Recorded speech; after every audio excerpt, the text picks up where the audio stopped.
Olá pessoal, tudo bem?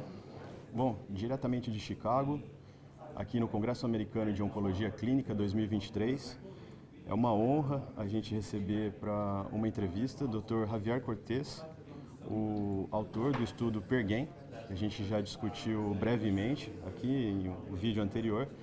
E ele vai poder aqui nos contar um pouco sobre o desenho do estudo, que foi relacionado a pacientes com câncer de mama HER2 positivo no cenário de neoadjuvância, com o intuito de descalonar o tratamento nesse grupo de pacientes e que nos trouxe aí resultados muito interessantes. Dr. Javier, it's a great honor to have you here. And so, as we talked previously, we are going to talk about the PERGAM study. And so, please introduce the study for us. So, molto obrigado. I will speak in English. Apologize for that. So basically, we have shown in the past that there are different ways to try to de-escalate treatment. And this is something that we have done in the estrogen receptor positive, HER2 negative population with the different platforms, the Oncotype and all these platforms. We have de-escalated treatment with chemotherapy. So can we do the same in aggressive types of breast cancer? This is what we try to do with the PERGAM study, but in a different way.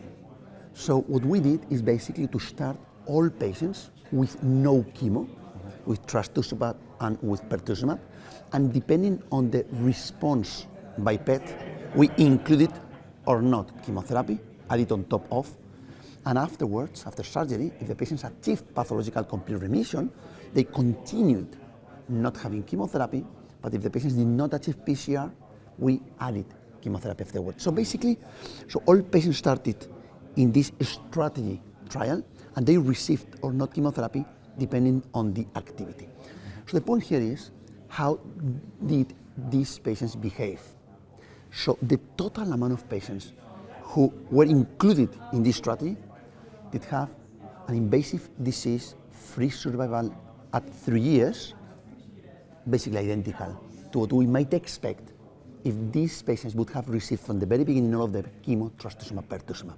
So 95.4%, which was amazing. And the good point here is that about 30% of patients responded by PET, continue with no chemo, pathological complete response, continue without chemo.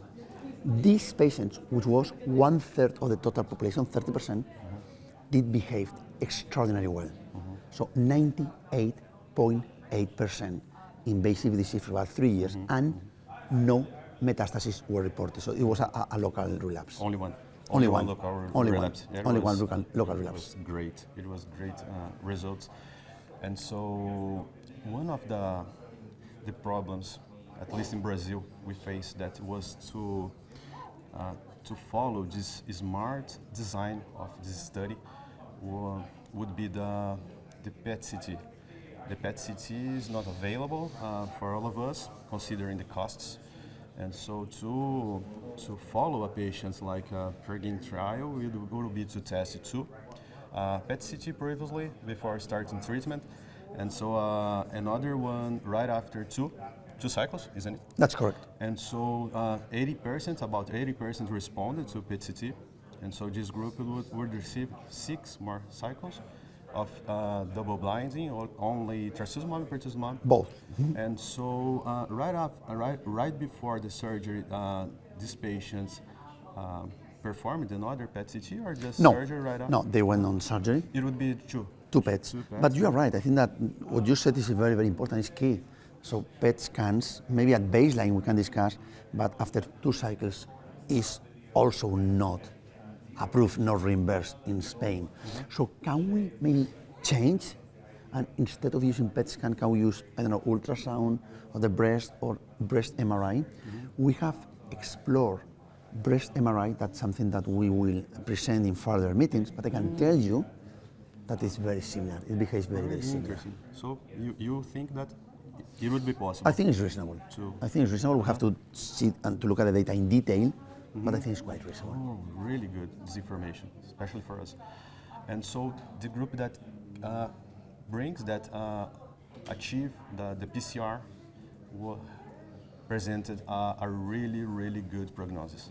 Well, and the good message, frankly, with that, which I think is important, is that you know that maybe not all patients who achieve pathological complete response behave the same. But we have demonstrated here that the degree of the response here, the quality of the response is very good. If we achieved a PCR with no chemo but with double blockade, the long-term outcomes are just amazing. It's incredible the results that bring to us that about 1/3 of patients could avoid chemotherapy, especially considering the toxicities involved in like that, the loss of quality of life, and so the costs involved in that.